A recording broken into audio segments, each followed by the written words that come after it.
Fala, meus amores, tudo bem com vocês? Hoje a gente vai continuar falando sobre as plantas, né? No último vídeo a gente falou sobre a evolução dos grupos de plantas, o que foi surgindo ao longo dos milhares de anos de evolução para diferenciar os grupos principais. E a gente fez uma revisão também falando de briófitas e pteridófitas. Então, hoje, o nosso objetivo é falar das gimnospermas e das angiospermas, saber as diferenças entre esses grupos, quais os seus principais representantes e, principalmente, como eles se reproduzem, tá bom? Vamos lá. Quando a gente fala de gimnospermas, a gente está falando de um grupo que é representado principalmente pelos pinheiros, conhecidas popularmente como coníferas. Quando a gente olha para um pinheiro, o que a gente já bate o olho e já vê de característica dessas plantas?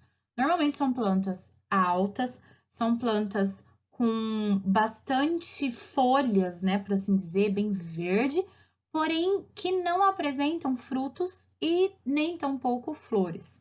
Então, quando a gente fala de gimnosperma, nós estamos falando de um grupo de plantas que tem como característica exclusiva o fato de terem sementes, porém essas sementes ainda são nuas. Por isso que vem esse termo gímenos. Gímenos significa nus, ou seja, é um grupo de sementes nuas, o que significa que não está protegido por frutos, tá? Então, vejam que todas as gimnospermas, elas já apresentam raiz, caule, folha e sementes. E aí a gente vai ver quais são os representantes desse grupo. Aqui eu coloquei os principais representantes, não estão todos listados, tá? Por exemplo, a gente tem a ginkgo biloba que não está aqui, mas nós temos aqui pinheiros, cipresses, sequoias e as cicas. Então, nesse sentido, nós temos que analisar o que esse grupo vai trazer para a gente de novidade evolutiva, além das suas sementes nuas. Mas antes da gente analisar isso, eu coloquei essa curiosidade, gente. Olha que incrível estas árvores, que são as maiores árvores do planeta, as sequoias gigantes. Tem um parque na Califórnia, nos Estados Unidos, que é um parque exclusivo de preservação dessas árvores, são as sequoias. Elas chegam até 4.500, 4.600 anos, as árvores mais antigas que existem nesse parque.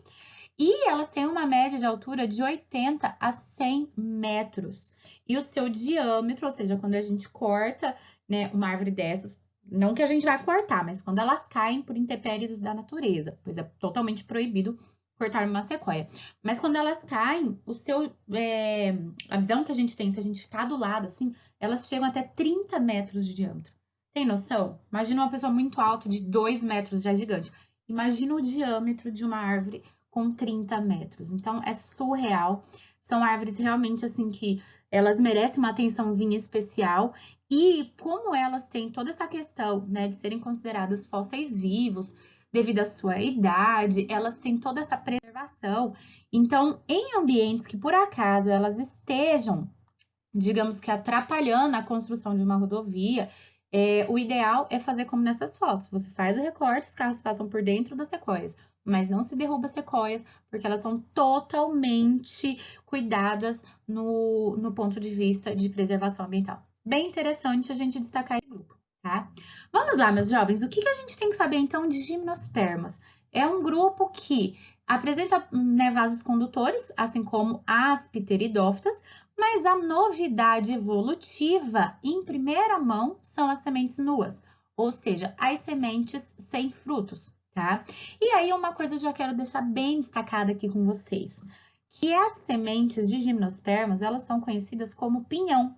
Então, todas as vezes que a gente vê, por exemplo, essa imagem ao lado, eu já deixei destacada ali para diferenciar o que é a pinha e o que é o pinhão, a gente está falando da semente de uma gimnosperma, ou seja, o embrião, o filhotinho, que houve pós-fecundação do grão de pólen com a oosfera. Outra coisa que a gente já tinha falado, né, nas nossas aulas, as gimnospermas, assim como as angiospermas, elas são consideradas fanerógamas. O que significa fanerógamas? Que os seus órgãos reprodutivos estão expostos.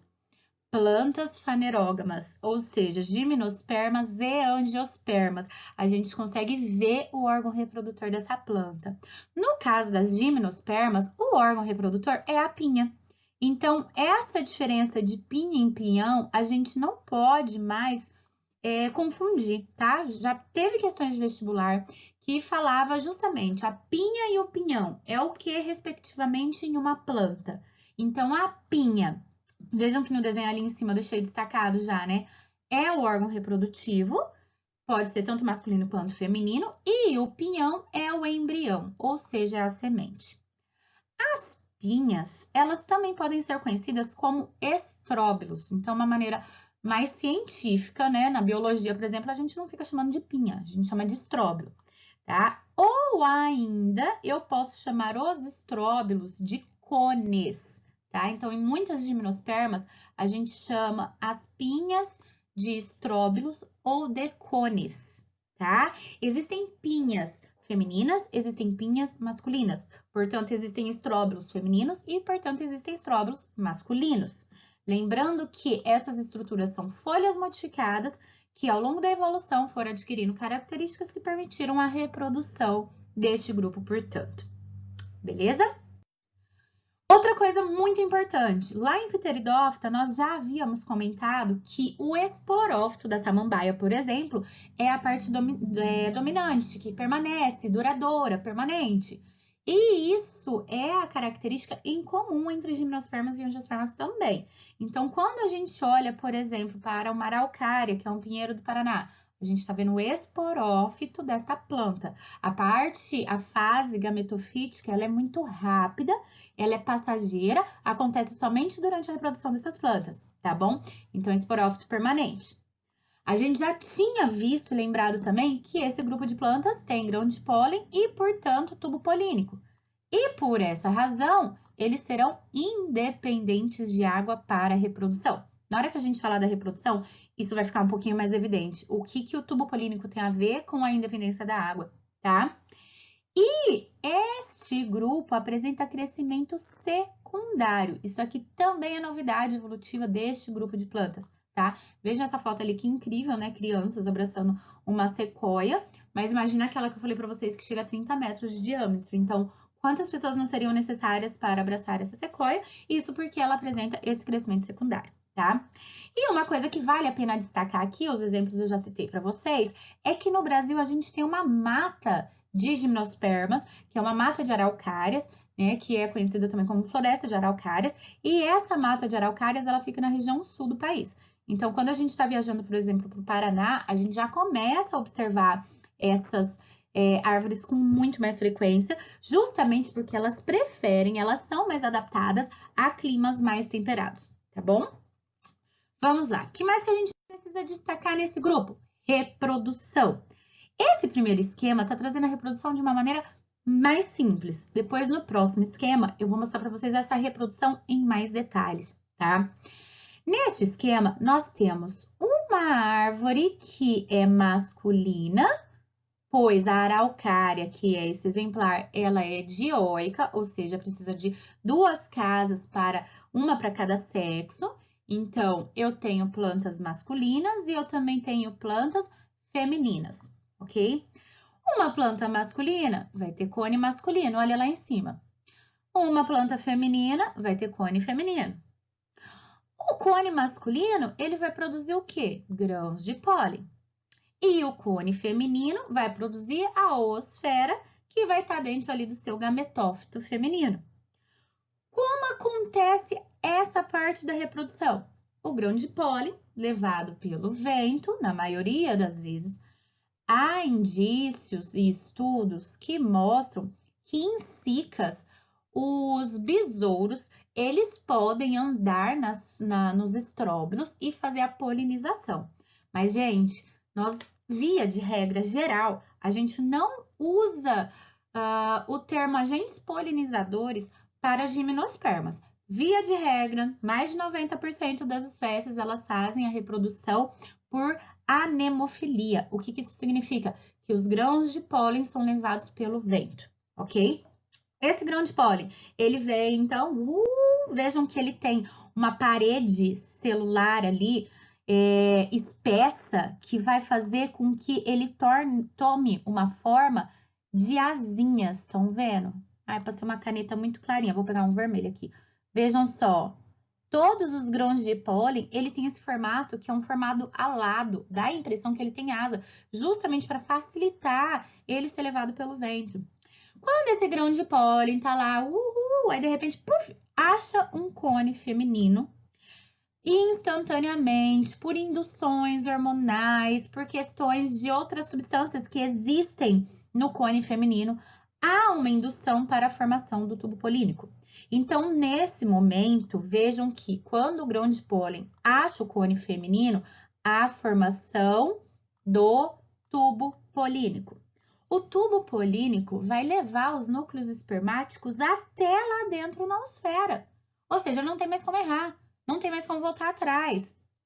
E se eu já sou levada, então, na maioria das vezes pelo vento, ao cair em um cone feminino, eu ainda formo um tubo polínico, eu não preciso mais de água para a reprodução, tá? Então, o fato de ter surgido grãos de pólen e formar tubo polínico trouxe independência dessas plantas para o ambiente terrestre, independência da água e adaptação para o ambiente terrestre, que é a mesma coisa que a gente fala em angiospermas, tá? A gente também tem essa relação aí entre os dois grupos, então, de fanerógamas. O fato é que, continuando, formei o tubo polínico, olha os gametas aqui embaixo, ó. Os gametas vão passar pelo tubo polínico e vão chegar na oosfera. Porém, dois núcleos espermáticos, eles saem no tubo polínico e apenas um fecunda uma oosfera. O outro núcleo, ele é degenerado, ou seja, ele some lá dentro, tá? Ele é degenerado e ele é absorvido pelas outras células do estróbilo, aqui do gametófito feminino, ok? Então, um núcleo espermático, ele vai fecundar uma oosfera. Se houve fecundação, eu vou formar um embrião. Então, vejam aqui na próxima imagem o embrião crescendo. Só que esse embrião está dentro do gametófito feminino. E esse gametófito feminino, ele vai produzir um monte de células nutritivas que vão proteger esse embrião. Além do mais, essa estrutura inteira está dentro de um tegumento que forma uma casca propriamente dita. Isso tudo vai proteger esse embrião, vai dar nutrição a esse embrião, vai controlar a perda de água desse embrião. E mais, esse tegumento que está revestindo, deixando essa casquinha dura, vai permitir com que esse embrião seja disperso. Então, aqui a gente vê o surgimento literalmente de uma semente com tegumento, ou seja, uma casca, com tecido nutritivo e o embrião lá dentro. E essa semente, ela pode ser dispersa por animais, por humanos e até pelo vento, pela água. Muito dificilmente as sementes elas ficarão sempre ali no pé da árvore. Elas tendem a ser disseminadas. E isso, então, é uma coisa muito legal da gente pensar também, que nesse grupo surge a dispersão das espécies por conta da dispersão das sementes, tá? Quando essa semente cair no solo, ela vai germinar e vai formar um novo esporófito jovem. Esse esporófito jovem vai crescer e o ciclo se reinicia. Até aí, beleza? Agora, eu vou desligar a câmera um pouquinho, porque no próximo eu vou explicar com mais detalhes esse ciclo, para a gente entender aonde está o esporófito e o gametófito dessa reprodução, tá? Então, vou desligar aqui um pouquinho e vamos passar no próximo. Podem dar um print, volta depois para estudar essa parte, refaçam esse esquema. Vamos lá. Vejam que aqui em cima é o mesmo esquema do slide anterior. Aqui embaixo é com detalhes. Então, nós estamos dando nomes às estruturas para entender qual é a parte esporofítica, gametofítica dessa reprodução, ok? Sempre uma dica. Esses esquemas, eles vão mostrar, por exemplo, lá em cima, a parte de formação de grãos de pólen. Aqui embaixo, a parte da formação da oosfera. Então, tem a parte da reprodução masculina e a parte da reprodução feminina. Observem que todas as estruturas masculinas, elas vão começar com micros. Micro. Porque as células que dão origem às estruturas masculinas, elas são menores do que as células femininas. E por isso as estruturas femininas começam com mega. Então, para ficar mais fácil e mais didático, a gente vai estudar um lado de cada vez. Primeiro a gente vê o que acontece até a formação do grão de pólen e depois o que acontece até a formação da osfera, tá bom? Vou apagar aqui só para ficar melhor para nós visualizarmos. Vamos começar então pela parte masculina que está lá em cima. Vejam que nós temos então os estróbilos masculinos, os cones masculinos. Os cones têm umas estruturinhas assim, parecem umas casquinhas, né? Quando a gente pega uma pinha, não tem uns pedacinhos? Parecem brácteas, né? Escamas. Cada escama dessa é o que a gente chama de microesporófilo.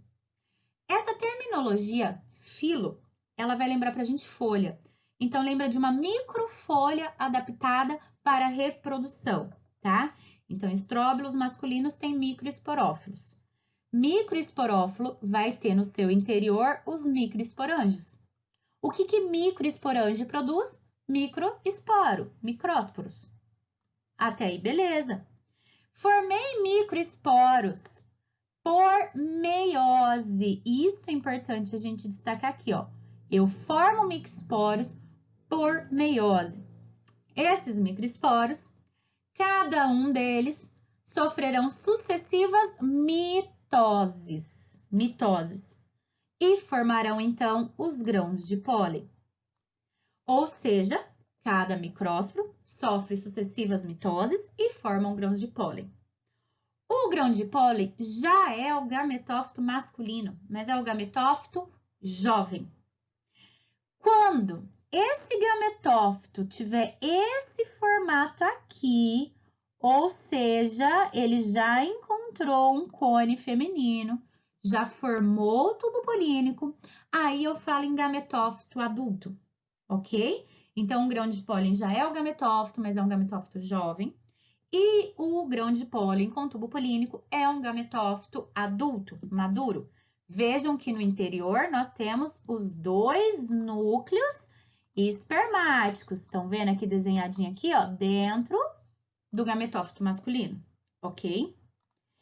Vou apagar só essa última parte aqui para não confundir nossas ideias. Vamos olhar a parte feminina agora.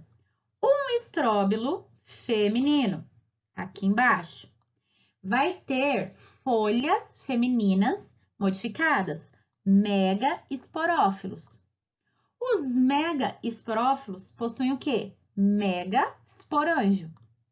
Um esporângio gigante, um megaesporângio. O que um megaesporângio produz? Por meiose também, megaesporo. Esse megaesporo vai sofrer sucessivas mitoses e vai formar o gametófito feminino. O gametófito feminino é toda essa estrutura aqui. O que a gente tem dentro de um gametófito feminino? Nós temos aqui os arquegônios, nesse caso aqui só tem um, e dentro do arquegônio nós temos uma oosfera. E toda essa estrutura aqui a gente chama então de megagametófito, tá bom? Ou gametófito feminino. Então, vejam que formei aqui o gametófito feminino com a oosfera ali dentro, que é o que o meu núcleo espermático precisa fecundar. Agora, vou olhar as duas coisas se juntando. Vamos lá? Grão de pólen, tá vindo, achou, formou um tubo polínico. Os núcleos espermáticos, eles vão ser conduzidos, aliás, até a oosfera. Um vai degenerar, o outro vai fecundar. Fecundou, formei um embrião. Esse embrião vai ter um tecido nutritivo em volta dele, que a gente chama de endosperma primário. Vai ter um tegumento, que é uma casquinha no seu entorno. E tudo isso aqui eu vou chamar de semente. Sendo que aqui nas gimnospermas, as sementes são chamadas de pinhão.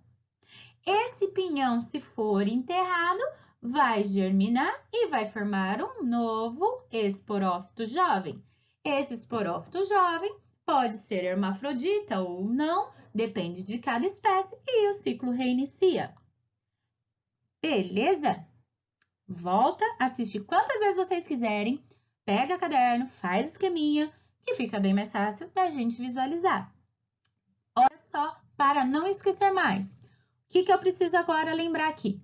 Quando nós estamos olhando para essa imagem, então, essa estrutura grandona aqui que eu marquei o X, é a pinha ou pinhão? Pinha.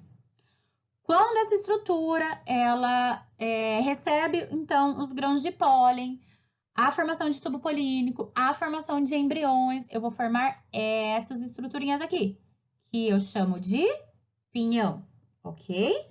Então, quando a gente olha, por exemplo, uma pinha que está cheia de pinhão, o que a gente tem que lembrar? Que a pinha é um órgão reprodutor e que o pinhão é a semente. Por que eu coloquei a fotinha desse pássaro que se chama gralha azul? Esse pássaro, gente, ele é importantíssimo para que muitas araucárias estejam presentes, principalmente na região do Paraná, Santa Catarina, Rio Grande do Sul, do nosso Brasil. Isso porque esse pássaro adora comer pinhão. Não somente o pássaro, muita gente, minha família que é gaúcha, tem super hábito de comer pinhão. Eu não gosto.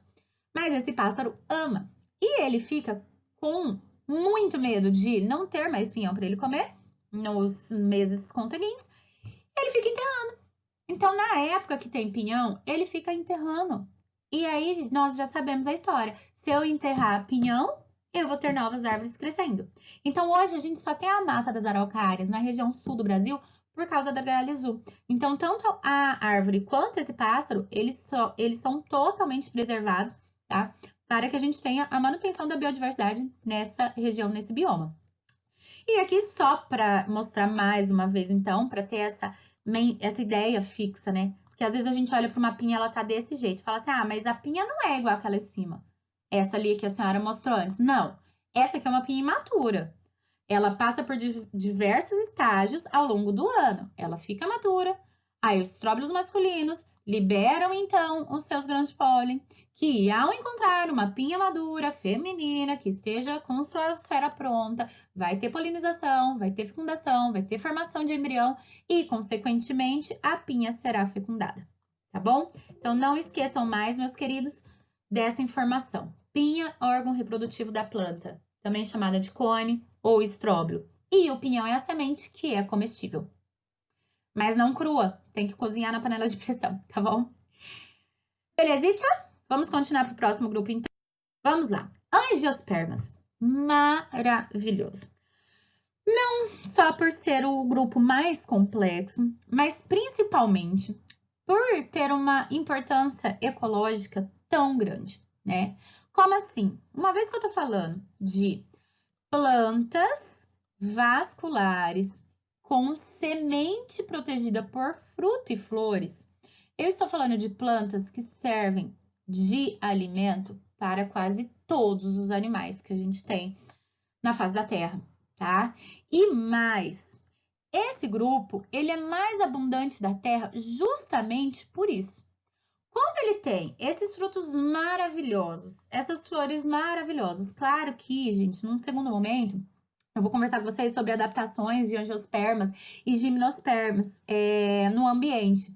E a gente sabe que nem todos os frutos, eles são suculentos, eles são bonitos, são coloridos, né? Por exemplo, a gente tem o carrapicho é um tipo de fruto. Nossa, o carrapicho ele tem justamente os ganchos para ele encostar em um animal e esse animal dispersar sua semente para longe. Então, nem todo fruto, ele é assim bonito, suculento, mas via geral, via de regra, os frutos, eles têm essa característica de cheiro, de cor, de gosto que atrai animais. E como atrai muitos animais, eles são dispersos, então, para vários ambientes e com isso conquistaram a face da Terra, tá? Agora, outra característica aqui que é muito importante a gente destacar, que este grupo de plantas faz fecundação dupla. Eu vou explicar isso com a imagem da reprodução das angiospermas, claro. Mas como tá fresquinha aí na cabeça de vocês, só fazendo um adendo, Acabei de falar para vocês, lembra? O núcleo espermático da gimnosperma, são 2 núcleos. Eles descem, um fecundosfera e o outro é degenerado. Aqui não, os 2 núcleos espermáticos, eles são fecundados. E é justamente isso que vai permitir o surgimento de fruto. Então, isso aqui é maravilhoso, entende? Eu já coloquei aqui uma ideia do que é essa fecundação dupla, para vocês já irem anotando e irem entendendo a situação. Vejam que um dos núcleos espermáticos, ele vai fecundar a osfera. E eu tô totalmente descabelada, né? Deixa eu arrumar esse cabelo aqui, gente, pelo amor de Deus. Pronto. Então, voltando. O núcleo espermático, ele vai fecundar a osfera. E vai formar o embrião, que é a minha semente, ok? Outro núcleo espermático, ele vai fecundar os núcleos polares. Isso aqui a gente não tinha antes. Mas se um núcleo espermático fecunda 2 núcleos polares, a gente vai formar um tecido triploide, 3 Ns, que a gente chama aqui de endosperma, que é um tecido nutritivo. Ah, mas lá na gimnosperma já tinha um endosperma primário. Um endosperma que não vai ter a mesma constituição desse e, por conseguinte, não vai liberar hormônios como esse endosperma vai liberar e não vai fazer a transformação do ovário em fruto. Então, aqui já fica uma dica bem legal. O que forma o fruto aqui nas flores das angiospermas? O ovário, a parte feminina, tá? Esse ovário, depois com a formação do endosperma e estímulos hormonais, ele será transformado, então, em fruto, ok? Vamos ver um pouquinho mais sobre este grupo. Ai, gente, olha que linda essa foto. Polinização. Aqui a gente fala de agentes polinizadores, tá? Justamente por causa dessa beleza do néctar, por causa do excesso de pólen também. A gente não tinha todo esse pólen disponível, né? Como a gente tem aqui nas angiospermas. Então, quando a gente usa o termo agentes polinizadores, a gente vai lembrar dessa foto aqui, ó. O que vai atrair de fato um agente polinizador? O que é polinização? Para ficar bem claro, é o transporte de pólen de uma flor ou de uma planta para outra. No caso das angiospermas, daqui a pouquinho a gente vai dar nome a essas estruturas, mas já fica claro aqui, ó. Essas coisinhas amarelinhas aqui são as anteras, que é onde tem um grão de pólen. E essa aberturinha desse vaso é o estigma, que é a abertura da parte feminina da planta. Então, o transporte de pólen, ele tem que ser de uma antera até um estigma. Pode ser da mesma planta ou de outra planta. Mas aí vale a pena destacar uma coisa muito importante. Para a natureza, o que é vantajoso? Eu ficar me retrocruzando e ter sempre a mesma variedade genética, ou eu fazer retrocruzamentos aleatórios e ter uma variedade genética gigante. Então, não é vantajoso a planta entrar em amadurecimento, ou seja, ela produzir grãos de pólen e osferas ao mesmo tempo, tá? Isso é uma coisa que as plantas fazem para evitar a autopolinização. Então, vejam que a polinização ela pode ser cruzada ou ela pode ser da planta com ela mesma, a autopolinização. Mas isso aqui, do ponto de vista ecológico, não é vantajoso. Por quê? Vamos imaginar que eu tenho, sei lá, um morcego que ele só enxerga flores brancas. Então, imagina uma flor branca que fica fazendo autopolinização. Todas as flores que nascerão serão brancas, a não ser que, por alguma razão, aconteça uma mutação que é bem difícil. Agora, se uma flor branca, ela cruza com outra vermelha, com uma rosa, com uma azul, com uma roxa, olha como eu vou gerando variedade de cores. E se eu tenho um jardim todo branco e aquele morcego, ele gosta de comer flor branca, ele vai atacar e vai dizimar esse jardim. Agora, se eu tenho um jardim que é tudo colorido, os animais que não enxergam tão bem as outras flores não vão conseguir se alimentar dessas flores e, por conseguinte, essas flores vão permanecer no ambiente por muito mais tempo.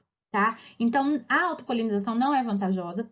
As plantas, elas podem, por estímulos hormonais, né, se amadurecer em épocas diferentes, ou seja, produz hormônios femininos em uma época e hormônios masculinos em outra. Ou ainda, vejam aqui embaixo, que elas podem ter o inverso dessa foto. Tá vendo que ali as anteras estão em cima do estigma, pronto para o pólen cair. Se o estigma, ou seja, se essa parte feminina for mais alta, aí não vai conseguir ter a polinização. Então, uma das coisas que as plantas fazem para evitar a autopolinização é ter o órgão reprodutor mais alto. Isso é bem legal. Uma coisa legal também que já apareceu no Enem, tá? Como que pode ser feita a polinização e os nomes? Precisa saber. Anemofilia, polinização pelo vento. Hidrofilia, polinização pela água. Quiropterofilia, polinização pelos quirópteros, que é o grupo de animais representados pelos mamíferos voadores, tá? Os morcegos. Entomofilia, quando a gente fala de polinização por insetos. A palavrinha entomo, ela vem de insetos, tá? Entomologia, estudo dos insetos. Só que não só insetos. A gente usa esse termo para artrópodes em geral, sendo que os insetos são os que mais fazem, então é a entomofilia. E a ornitofilia é a polinização pelas aves. Aqui tem um beija-flor, não dá para ver direito, tá? Mas é isso. Anotem os nomes e os significados. Agora, olha, uma questão. Tinha até esquecido que eu tinha colocado essa questão aqui.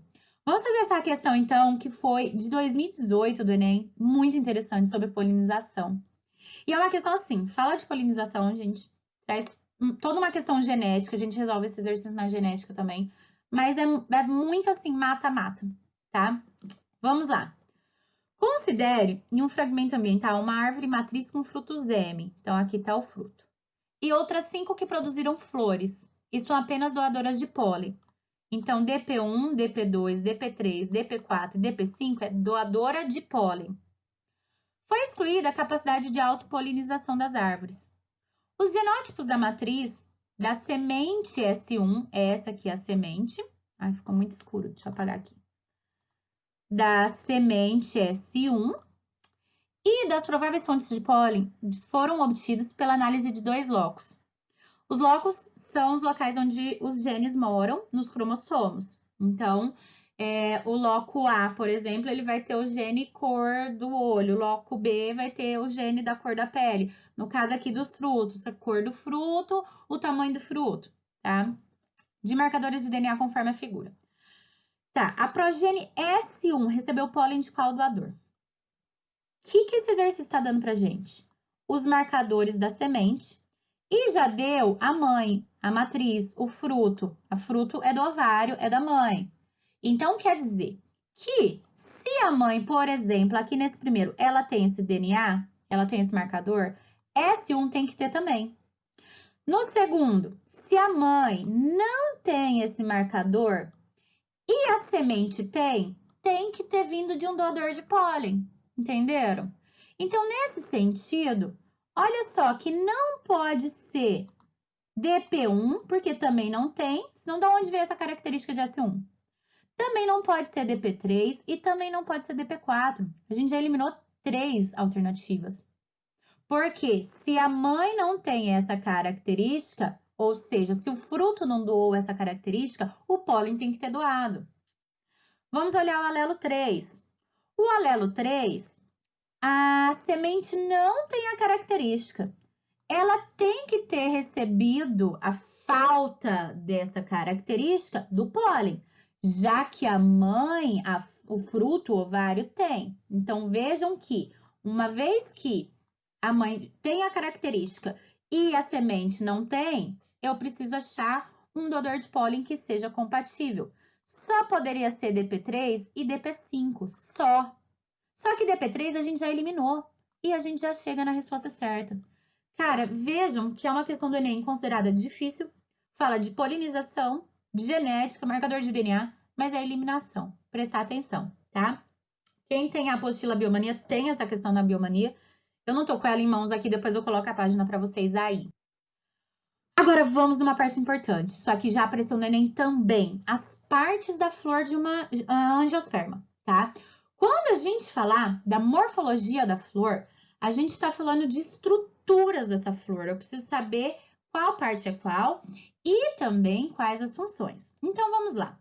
Numa estrutura geral, a flor ela é formada por pedúnculo, que é o cabinho, onde a gente segura e balança a flor. Quando a gente brinca de bem me quer ou mal me quer, fica um receptáculo, que é o botão, tá? E grudado no receptáculo, tudo que a gente tira no bem me quer ou mal me quer, a gente tem os verticilos florais. E aí a gente vai descobrir quem são os verticilos florais. Primeiro, essa estrutura, já falei agorinha para vocês, então se vocês estão prestando atenção, vocês vão lembrar. Essa estrutura grandona aqui, ó, toda ela é estrutura feminina, chamada de carpelo. ou pistilo, ou gineceu. Toda essa estrutura, que aqui no caso dessa planta tem 6, é o estame, que é a parte reprodutiva masculina, que também é chamada de androceu. As pétalas, elas formam um conjunto chamado de corola. Então, uma pétala, duas pétalas, eu já posso falar que é corola, que é um conjunto de pétalas. E as sépalas, que normalmente são verdes, para disfarçar e proteger as pétalas contra a herbivoria, elas formam um conjunto chamado de cálice. Para não esquecer, sépala de cálice, sépale, cálice de sépala. Sépala forma cálice e pétala forma corola. Os dois terminam com lá, pétala, corola, ok? Agora com detalhes. Quando a gente fala de gineceu, que é a parte reprodutora feminina, a gente tem uma abertura ali em cima, que é o estigma. O estigma é onde o grão de pólen tem que ser depositado para formar o tubo polínico e descer. Esse caminho que ele desce é o que a gente chama de estilete. Então, toda essa parte aqui é estilete. E aqui embaixo a gente vai ter o ovário. E dentro do ovário, os óvulos. Portanto, visualizem este ovário já com induções hormonais formando fruto pós-fecundação. Também já dá para a gente visualizar aonde o grão de pólen, então, tem que cair, descer e chegar, ok? Estrutura masculina, formada por um filete e uma antera. Na antera, a gente forma os grãos de pólen. Não esqueçam mais desses nomes, ok? Então, nós temos formando, tá apagando aqui só para ficar melhor, o grupo ou a parte reprodutora feminina, estigma, estilete, ovário e óvulos. E a parte masculina, antera e filete. Beleza? Agora vejam essa questão. Aí eu quero ver vocês respondendo para mim, hein? A polinização, que viabiliza o transporte do grão de pólen de uma planta até o estigma de outra, pode ser realizada biótica ou abioticamente. Nos processos abióticos, as plantas dependem de fatores como o vento e a água. Gente, a palavra abiótica significa fator sem vida, tá? E a palavra biótica significa fator com vida. Então, nos processos abióticos, as plantas dependem de fatores como o vento e a água. A estratégia evolutiva que resulta em polinização mais eficiente quando esta depende do vento. Uma anemofilia. Ele foi muito bonzinho, nem precisava falar que era vento, podia botar a palavra, anemofilia. Se eu dependo de vento, o que essa planta ela tem que ter para melhorar a sua reprodução e o seu sucesso, então, reprodutivo? Diminuir o cálice. Lembra, cálice é conjunto de sépalas. Diminuir o cálice vai facilitar a dispersão pelo vento. Alongamento do ovário.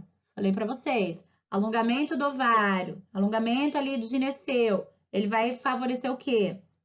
Ele vai evitar a autopolinização, favorecer o retrocruzamento, polinização cruzada. Disponibilizar néctar, mas néctar atrai vento ou atrai agentes polinizadores? Intensificar a cor das pétalas. Intensificar, tá mais colorido, atrai vento? Ou será que se eu aumentar o número de estames, que é a estrutura masculina, vai melhorar a anemofilia? Vejam que exercício, gente, easy. Só que você tinha que lembrar todos os nomes da estrutura da flor, tá? Então, desenha uma flor bonitinha no seu caderno, representa ali a parte masculina, feminina, como que acontece a polinização e também agora como que acontece a reprodução. Vamos lá. Visualizem aqui, então, comigo. Lá em cima, nós temos a antera, vários sacos polínicos, tá? Aqui, nesses sacos polínicos, acontecerão as meioses. As meioses vão formar o grão de pólen. O grão de pólen, ele vai chegar até os estigmas. Quando chegar no estigma de uma flor específica, vai formar o tubo polínico. Ele vai formar o tubo polínico e vai descer os dois núcleos espermáticos. E quando descer os dois núcleos espermáticos, a gente falou bem no comecinho de angiosperma, um núcleo vai fecundar a oosfera e outro núcleo espermático, os núcleos polares, que já estão aqui no saco embrionário, ou seja, no gametófito feminino. Então, fecundação dupla, um núcleo espermático fecunda aqui e outro núcleo espermático fecunda aqui.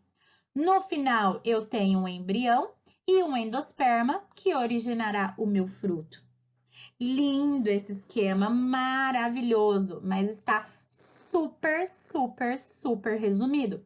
Agora, a gente vai passar para um esquema mais detalhado, para a gente entender certinho como que acontece isso, os parâmetros para que forme o gametófito feminino e masculino, tá? Para isso, eu coloquei essas imagens separadas primeiro. Vou desligar a câmera para não atrapalhar. Aqui em cima, nós temos a formação do grão de pólen. Então, meus queridos, vejam que na antera, a gente vai ter ali nos sacos polínicos, essas estruturinhas, são 4 ali, a gente chama de sacos polínicos. A gente tem células mães chamadas de células mães do micrósporo. Por que uma célula mãe do micrósporo? Porque eu preciso de uma célula que vai sofrer meiose e formar o micrósporo. Ah, mas as outras células não sofrem meiose? Sofrem, mas são degeneradas. Então, por isso que eu sempre falo de célula mãe. A célula mãe desse micrósporo forma, então, o micrósporo propriamente dito, do qual aliás, vai passar por sucessivas mitoses e formará grão de pólen. Então, cada micrósporo forma um grão de pólen. Porém, por sucessivas mitoses, dentro desse grão de pólen, existem núcleos diferentes. Núcleos da célula geradora, ou seja, que irão fecundar a homeosfera e os meus núcleos polares, e um núcleo da célula do tubo. Beleza? Vou explicar isso com mais detalhes daqui a pouquinho. Calma. Vejam como eu vou formar o gametófito feminino. Eu tenho aqui na região da estrutura do ovário, como um todo, a estrutura que eu chamo de gametófito feminino. Dentro do gametófito feminino, existe uma célula-mãe do megásporo, ou seja, uma célula-mãe que vai sofrer meiose e vai formar, então, um megásporo funcional, mais ou menos como acontecia ali em cima no micrósporo que a gente destacou na formação do gametófito masculino. Essa célula-mãe, após sofrer meiose, vai degenerar os outros núcleos e a gente fica só com um megásporo funcional. Só que esse megásporo funcional vai passar por sucessivas mitoses, formando um conjunto aqui de 8 células. Então, vejam que aqui a gente vai ter 3 mitoses acontecendo para formar um conjunto de 8 células no meu gametófito feminino. Portanto, toda essa estrutura aqui eu chamo de gametófito feminino, tá? No próximo desenho, vai ficar tudo mais claro ainda. Tô falando bem devagarzinho para vocês irem anotando. Só quero destacar, antes de mostrar o próximo desenho, a próxima imagem, que estes 8 núcleos do gametófito feminino são chamadas de uma célulazinha do meio, bem na abertura, é a oosfera. As duas células, os dois núcleos do lado da oosfera são chamadas de sinérgide. Os 3 núcleos que ficam lá em cima de antípodas e os 2 centrais de núcleos polares, ok? Enquanto no gametófito masculino, que é o grão de pólen, a gente vai ter a presença apenas de 3 núcleos após as mitoses. Agora vamos passar para a imagem com mais detalhes que vai fazer sentido. Vamos começar um lado de cada vez, pode ser pela parte masculina. Antera tem sacos polínicos. Esses sacos polínicos sofrem meiose para formar micrósporo, ou seja, esses sacos polínicos são os microsporângios, formam micrósporos. Cada micrósporo vai passar por sucessivas mitoses e formar, então, os grãos de pólen, que é o que eu chamo de microgametófito, ou gametófito masculino. Só que esse gametófito masculino, ele só vai ser maduro quando formar o tubo polínico, quando tiver essa formação aqui. E isso só forma quando encontrar, então, a estrutura reprodutiva feminina, ok? Os gametas masculinos são essas duas células ou núcleos espermáticos. Então, em cada grão de pólen, eu tenho 2 núcleos espermáticos, vejam só, descendo nesse tubo de pólen e encontrando ali dentro do meu gametófito feminino os seus destinos. O que eu tenho nesse gametófito feminino mesmo, que é chamado de saco embrionário? Eu tenho as 3 antípodas aqui em cima, ó. Eu tenho os 2 núcleos polares, tenho a oosfera e tenho 2 sinérgides, os 8 núcleos que eu falei para vocês. Só que destes 8 núcleos, o que será fecundado por estes 2 núcleos espermáticos? Então, um núcleo espermático vai fecundar a oosfera, o que dará origem ao zigoto, ao embrião, à semente. E vejam que o outro núcleo espermático está fecundando os núcleos polares, formando, portanto, o nosso tecido triploide, que a gente chama de endosperma secundário. Aqui no meio, a gente visualiza, portanto, o embrião em formação, o endosperma protegendo esse embrião, que está dentro do ovário e que, por conseguinte, vai formar depois um fruto ao redor para proteção e dispersão desta semente. E se essa semente cair ao solo, há a germinação e a formação de uma nova planta da mesma forma.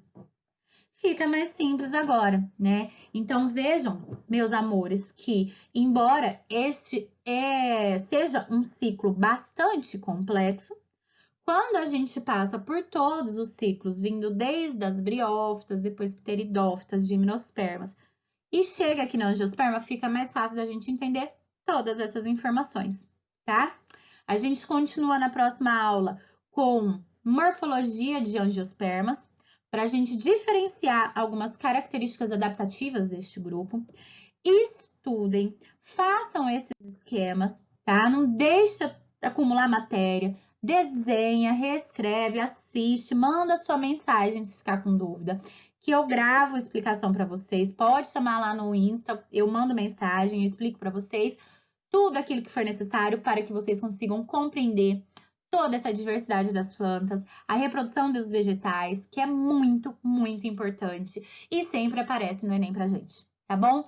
Deixa seu like, não esquece de ativar as notificações aí, tô bem blogueirinha, mas é porque eu tô mandando muito material para vocês estudarem, então dá o feedback pra gente continuar produzindo material. Um beijo, adoro vocês, se cuidem, bons estudos e até mais!